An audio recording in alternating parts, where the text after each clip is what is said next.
As an African American who currently resides in Nebraska, I can clearly see the importance of one's art to one's culture. My art is influenced by the Impressionists as well as contemporary African American and Caribbean artists. In my paintings, I try to explore how strokes of color compromise the artwork. The use of light is influenced by Impressionism, but has a whole different effect in that the subject matter deals with African American and Caribbean themes and issues. More recently, I have been exploring the passage of time in my works and how light changes as time moves on. Neville, you're this is a statement from you. You're saying the Caribbean, African American art and that. I want to know, Neville, what's the difference then between, say, African American, minority art, and say European Western artists?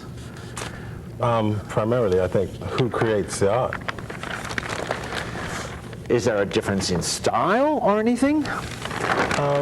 Generally, yes. I think there is a difference in style. I think with African American and Caribbean art, the subject matter deals with African Americans, black people. Not all the time, but you'll find that many of the artists tend to create work that's reflective of who they are. Because I guess one can probably say, or some people have said that maybe art is it's either capturing a picture of society, before photographs and that too, and that's maybe why we've got realism. People try and paint as it is real. And the other is, I guess, you mentioned Impressionism and that too. So what you're trying to interpret and what your environment is in the art, do you think? Yes, to a certain degree. I think all artists are influenced by things that take place in their own lives, their environment, culture. So to a certain extent that is true, yes. You know one thing that really, now help me out here, Neville. Australia, 200 and something years old, settled by the English, put a lot of their, people that sold a loaf of bread and handkerchiefs and stuff and put them into some boats and let them sail out to Australia, settled in Australia, transportees. Some person's ancestors of that. But the thing is, then when some other people came, some English, and started to paint Australia to send it back home as a documentation, they painted in what was maybe that style of England. I don't know if it was Whistler Turner, who knows? I don't know how many years ago that was. But they got the colour all wrong. They got everything wrong. Now, you're Jamaican. You've got different... How do you bring your art and what... You know what I'm saying? Because, I mean, the English messed it up when they tried to paint their style. You're Jamaican. You came here, and do you you know what I'm saying? Do you paint in a Jamaican style for an American environment or not? I think that's kind of a misnomer too, because if you look at... Whoa, hang on, Neville, I think he's gone. Australia versus the West Indies. Did you see it? I missed it. We'll have a replay. Richie Bonneau's making the call. Oh no, sorry, hang on, we're going to replay. So you didn't find yourself taking that? Well, I think in the Caribbean, as in Australia, I think the light is very different than maybe what you'd find in England because of... Replay, Neville. Yep, he's gone. He's gone. Whoa, history. Yeah, so the light's different. The light's different because of the angle closer to the equator, so I think the light is a lot more intense, probably. And it comes back to one's training also. If you're trained in a certain style, generally wherever you go, you might take that style with you too. So you paint American stuff. It's not just reflections of Jamaican. Is that right or not? I paint, yes. I paint both. There's no conflict when you try and paint. You know what I'm saying? You've got this. You know what I'm saying? This whole you're trying to fit a culture that maybe you were trained in sort of a certain, sort of way, whatever, and you implant that into a different culture. I guess what I'm saying is, do you end up losing your own identity and trying to conform to get acceptance? That's a really good question, and I think that's something that is starting to be addressed by a lot of artists now, especially those who are academically trained, because if you go to university in America, chances are that you're going to be taught in a Western European aesthetic with regards to art. And many times that deals with European artists. And I think one of the questions artists of color are asking now is, well, is there an aesthetic for my culture? And I think it's up to the individual artist to really pursue that. I think it's difficult being labeled an artist of color, you know, black artist. Yeah. I mean, how does that differentiate you from a white artist? Or, That's what I'm saying. And when we first said, what's the difference? Oh, you know, Yeah. how does it? You're an artist, right? You're a creator, Yes. interpreter. Exactly. Were you classically trained, Neville? You could As say an that. artist, oh. You could say that. Yes. All right, I said it. Okay. What do you mean I could say it? Yes. I don't know if it's like classically trained in the sense of going to some academy, but I did study art at the University of Nebraska, both in Lincoln and Omaha, and we learned about basically European art. And that was one of the concerns I had as a student, is that I really didn't see art created by people who look like me. Yeah.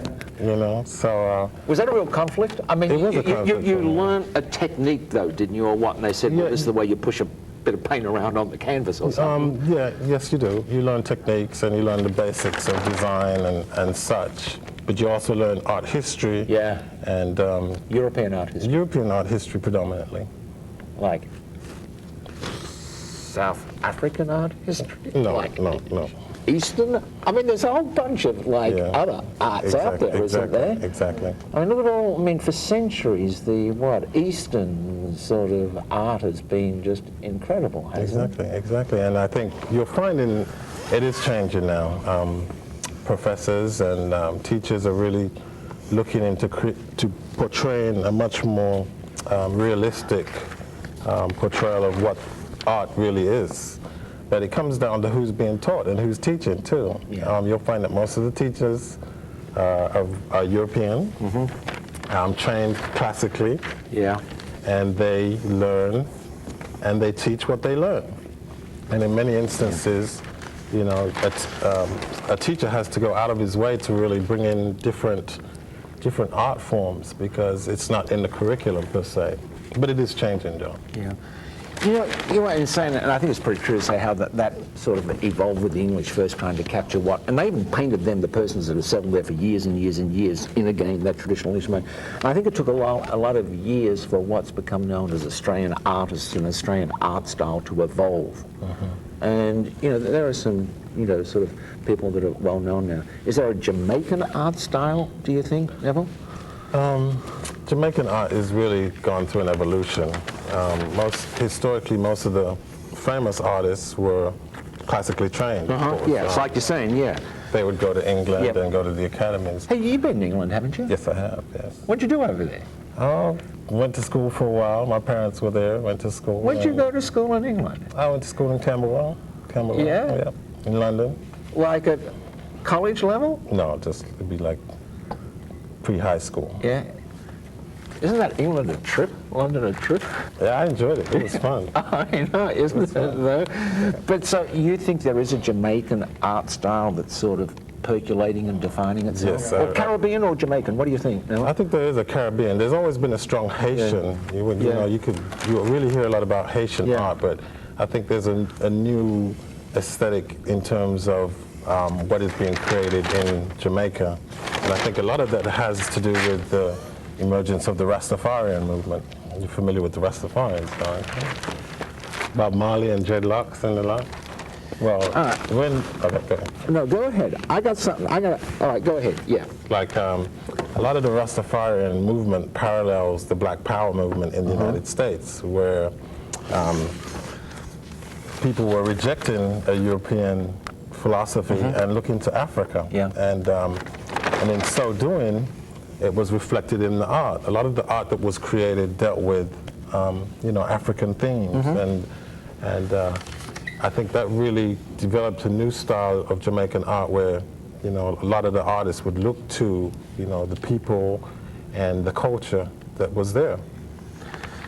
Now, Bob Marley, okay. reggae, whatever you want to call what was then his music style was labelled as. And I assume that originally it maybe was developed from a lot of Caribbean sort of influence in that too. It got then national exposure. It became mimicked, accepted by, shall we say, the white European persons. And I'm going to just say stuff, right? The Cotton Club in the 30s and the 40s. Harlem. A lot of African-American, entertainers there. Their art form was music. Only white Europeans allowed in the audience. They accepted it, and it's like then, for it to be acknowledged and sort of saying this is an art form, it had to be then, accepted and heralded by the white Europeans. Yeah, that was kind of a sad part in history. Yeah. And I think that what that shows is that many times, in order for art to be accepted as art, somebody has to define and say, yes, this is good art and this is bad art.